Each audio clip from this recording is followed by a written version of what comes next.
Assalamualaikum warahmatullahi wabarakatuh. Asyamar kafuni kabajamtoota daawwattoota Aashaa inda kadiirtu akkam jirtan nagaa jirra alhamdulillahi rabbil alamin. Daawwattoota keenya har'a meeshaa haarawaa qabatee dhufeera.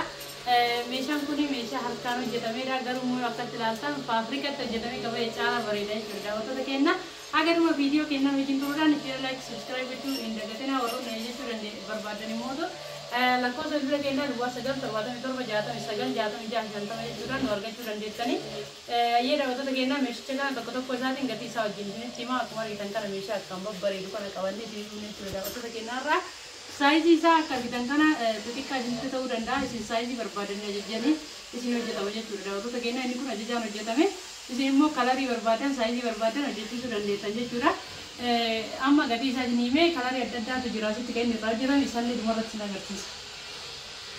Daawwattoota keenya tokko farratti akkuma argitan kana rakabooti akkana bareedu kanatu jira jechuudha. Daawwattoota keenya isin saayizii barbaadanii fi kalarii barbaadan isiniif hojjetamuu danda'a. Kuno jalli isaallee miila isaa akkuma argitan kana miila qaba. Ka jalarra yemmuutu wanta adda addaa irra naquu dandeessanii kun ammayyuu meeshaa sukkaara fayyada jira jechuudha. Daawwattoota keenya akkuma kana immoo waan birallee naquu dandeessan jechuudha. Kun akkuma argitan kana meeshaa sukkaara fayyada jira. Meeshaan sukkaaraa kun akkana bareedu jechuudha. Daawwattoota keenya wanta birallee wanta barbaadan achi jala naquu dandeessanii isin jechuu barbaadate rakabootichi kana fakkaata. Gubbaa isaallee jala isaallee sirriitti ilaala. Warri barbaadan iskiriinshot gootanii karaa WhatsApp erguu dandeessanii. Asitti illee kunoo mi'a ixaanaatu jira jechuudha. Kana fakkaatti meeshaa baay'ee bareedduudha. Rakabootiin gatiin isaa qarshii 4,000 siinii fi meeshaa irratti miidhagina agarsiisa kana malee rakabootichi jechuudha. Qarshii 4,000 gatiin isaa rakabootii dibilaayit jira kun irra wayyaadha jechuudha. Daawwattoota keenya kun akkaan xankaarradha. Inni cabu jechuudha. Rakabootiin dibilaayit iddoo lafa dha'ee ni caba. Kun garuu isarratti likkaarii qaba. Akkuma rakabootii Dubaayii dhufeetti ilaaluu dandeessan jechuudha. Daawwattoota keenya gatiin isaa kuma kudhan jireera. Keessaan meeshaa keekii kanatu jira. Kun daawwattoota keenya kun akkuma argitan isa kanatu jira. Keekii kukkisii wanta barbaadan irratti dalagaluu dandeessanii gisee qophiin adda addaa jiru. Isin saayizii kana akka hojjette wanta bichi ajaji barbaade malee isin kana caalaallee xiqqoo kaffee gochuu barbaadan ni danda'ama. Jala isaatti illee miidha godhuu ni danda'ama. Fakkaata meeshaa akkam bareedudha. Daawwattoota keenya kana fakkaata. Kun asitti illee aynata biraatiin jechuudha. Kalarii adda addaatiin akka hojjetamuu danda'u. Kun asitti illee kalarii biraatiin jira jechuudha. Daawwattoota keenya gatiin isaa qarshii 2,500 hojjetamee kun yeroo ammaa kanatti saayizii yoo dabaltan wanti isin beekuu qabdan qarshiin isaanii dabala. Rakabooti illee inni kun xiqqaadha. Isin garuu bal'aa yoo barbaaddan gatii isaatu dabala malee ni danda'ama jechuudha. Daawwattoota keenya kan itti aanu meeshaa sukkaaraati. Qaamni isin agarsiise kana jechuudha. Gatii isaa isin hima. Baay'ee xankaarradhaa yoo lafa dha'ee hin cabu jechuudha. Daawwattoota keenya isin kun akkana bareeddi kunoo gatiin isaa qarshii 800. Kan itti aanu isa ixaana isa kana kunoo inni kunillee kun akkuma argitan kana baay'ee furdaa fi kwaaltii eeggateedha. Baay'ee bareeda. Daawwattoota keenya gatiin isaallee qarshii 600dha. Kan ixaanu saarbisidha. Saarbisiin kunoo kibbiin jira. Kun akkuma argitan kana kun kibbiidha. Kanarra bal'isuun ni danda'ama. Qabannaa qabatuma asitti akkuma argitan kana baay'ee bareeddi. Saarbisiin kibbiin 2,300dha. Kabiraallee kun asitti jootiin irratti daradaramee jira. As jira jechuudha. Daawwattoota keenya qabannaa itti godhuun ni danda'ama. Kana fakkaata. Qabannaa yoo itti godhamellee kun haala kanaan hojjeta. Qabannaa itti gootan immoo haala kanaan qabannaa isaatti bulfuutan jechuudha. Kana fakkaata. Daawwattoota keenya kalarii adda addaatiin hojjechuu ni danda'ama. Isin jireera. Kun inni gurraachaan kun immoo akkuma argitan kana warqaammaa adiidhaan hojjetame. Gatiin isaanii saarbisoota jechuudha. 2,300 kanallee ta'e tokkuma gatiin isaanii. Kaitaan sa'aatii girgiddaatu jira. Daawwattoota keenya kun sa'aatiin girgiddaa kana fakkaata. Hojjetaa jirtu jechuudha. Sa'aatiin yeroo ammaa duubaan dhagaa fayyadamtanii asirratti immoo fannoo qaba jechuudha. Kan ittiin fannifamu meeshaa baay'ee bareedduudha. Daawwattoota keenya meedhaa baamee akkasumatti aasho meedhaa akkasitti. Egaa kabajamtoota daawwattoota keenya anillee asuma jira. Assalaamu alaykum warahmatullahi wabarakatuh. Akkuma argaa jirtan kana sa'aatiin kun sa'aatii girgiddaati. Sa'aatiin kun yeroo ammaa kana harka namaatiin hojjetamee asuma ollaa keenyatti jechuudha. Iddoo nuti farnicharii qabnu kanatti hojjetama jechuudha. Isaanillee duuban salaamu alaykum isinii jechuu danda'u. Ayida assalaamu alaykum bayi. Assalamu alaikum warahmatullahi wabarakatuh.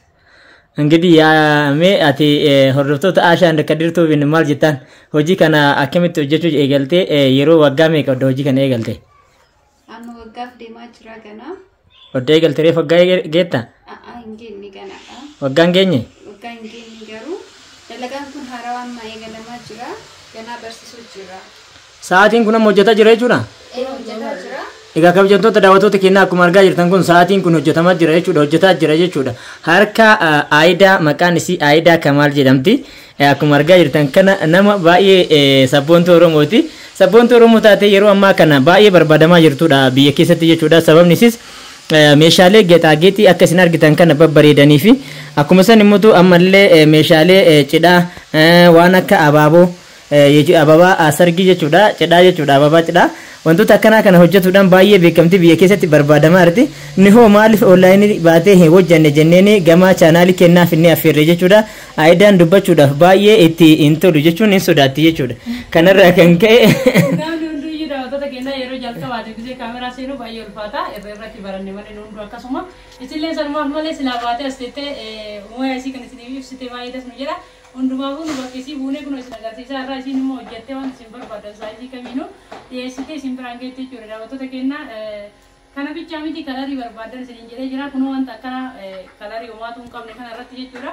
Dizaayinii adda addaa kana irratti illee ta'e kana irratti illee isin baasuu dandeetti. Qoomsaatiin adda addaa xarabbeessaa nyaata dizaayinii isin barbaadan fakkeenya proogiraamii adda addaa yoo qabaattan sargii yoo qabaattan maqaa keessan wanta bakka isin barbaadan achirratti isin hojjechuu dandeetti jechuudha. Daawwattoota keenya yoo barbaadan kalarii isin barbaadan jechuudha. Kun kalarii adda addaa isin irraa hojjettu isin agarsiisuu barbaadeeti.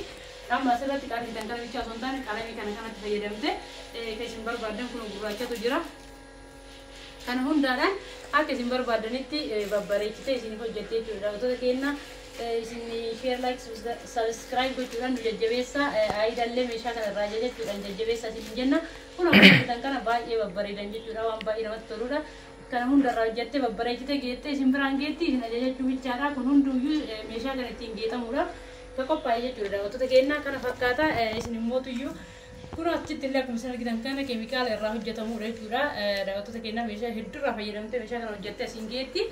Isin immootuyyuu bitattanii akka barbaadan mana keessan ittiin bareechuu dandeettanii sa'aatii kana immoo kana isin agarsiise malee isin kanaa gadi hojjetachuu dandeettanii. Yoo kanarra xiqqaate gatiin isaanii qannasa, yoo kanarra saayiziin isaa dabale immoo gatiin isaanii dabala jechuudha. Daawwattoota keenya kalarii immoo kan isin hojjette kana bichaa osoo hin taane kan isin barbaadanii isin hojjetama. Kana beekanii bitachuu dandeettan jechuudha. Daawwattoota keenya dizaayinii fitanii yoo intarneet irraa buuftanii yeroo dhuftan Aayidaan isin hojjechuu akka dandeessu asumaan akka beektan beeksisaa deemti jechuudha. Ashaan eeyyeen daawwattoota keenya warri barbaadan warra amantii musliimaa qabdan laa ilaaha illallaa wanta barbaadan yaani yoo isin ajajattan isiniif hojjetti warri kiristaanillee Aayatul Kursiyyi guutuu asirratti isin barreessuu dandeetti jechuudha. Kabajamtoota daawwattoota keenya warri amantii biraa qabdanillee akkasumatti wanta amantii keessan taqqasu irratti isin hojjechuu dandeetti barreeffama yoo isin ergitan jechuudha. Kana fakkaata viidiyoon keenya kanarraa share like subscribe gochuudhaan nu jajjabeessuu nu irraanfatinaa wanta barbaadan kamuu ajajachuu yoo barbaadan karaa WhatsApp-tiin koottaa isiniin jenna lakkoofsa biraa dura isinitti himee ture. Amma akkuma jira daawwattoota keenyaa gameeshaa biraa qabannee wanti deebinutti nagaa nu tura. Assalaamu alaikum warahmatullaahi wabarakaatuh. Egaa kabajamtoota daawwattoota keenyaa Ashaan salaamu alaikum jettee xumurtee jirti. Ani immoo yaada baay'ee itti dabalu hin qabu. Garuu ani wanni isiniin jechuu barbaade kabajamtoota daawwattoota keenyaa jechuudha. Akkuma argaa jirtan kana mastaawatii amma argitan kana jechuudha. Gubbaa isaatitti qirxii isin agartan kanaan meeshaalee akka amma isin argitanii kan asirratti hojjannee baasuudhaaf qopheessinee jira jechuudha. Yeroo ammaa kana Aayidaa waliin taaneetiin Aayidaa gara intarneetitti illee fiduudhaaf qophiirra jirra. Isinis koomentii jalatti jabaa dhugama kenna kootuuf suurallee aynuu bahe jechuun akka dhaamsa koomentii barreessitan isin gaafadha jechuudha. Aayidaan amma akka waan kaameraan duuba waraabutti baay'ee sodaataa jirti jechuudha dubbachuu ta'e. Sodaa kana keessa akka balleessan isin jechuu barbaada. Ashaan salaama eegi jetteen boodallee yaani naafee jira jetti waan ta'eef. Daawwattoota keenyaa duratti isii kana nagarraanii kunoo siinii masqammachaadha. Akkuma argitan kana kunoo siinii irra kaa'achuudhaaf baay'ee bareeda jechuudha. Kana caalallee golbeessitee isin hojjechuu dandeetti. Wanta akkam bareedu. Bifa warqaa malee hojjechuu dandeetti jechuudha. Ta'eetiin irra tare malee jechuudha. Siinii xixiqqoo hojii akkam bareedu kunoo akkuma argitan kana kunoo kalarii mootu barbaadan daabii isin godhuu dandeetti. Adii kalarii barbaadan isin godhuu dandeetti. Waan baay'ee bareedu hojjette Aayidaanii jajjabeessaa isiniin jedha daawwattoota keenya. Inshallah karaa YouTubeetiin illee gaafa isin eeyyamamtu taatetti isii wajjillee asii baana. Ammaaf isin garuu kaameraa deessaarti waan ta'eef daawwattoota keenya kana fakkaata meeshaan obboleettiin teenya hojjettee nu jajjabeessuun irraa xumuree jira nagaa nama. Egaa Aayidaadhaan jabaadhu jettanii koomentiin akka barreessitan abdii guddaa isinirraa qabna. Meeshaan kun yoo lafa dha'e waan cabuu miti jechaadha. Akkanatti kana beektanii akka dhuftanii warroonni chaanaalii keenya kanaaf haaraa taatan subscribe gochuun gama chaanaalii keenya akka dhuftan warroonni maamila keenya taatan immoo hiriyoota keessaniif share godhaa isiniin jenna. Ani asumaan assalaamu alaikum warahmatullahi wabarakatuh. Salaam.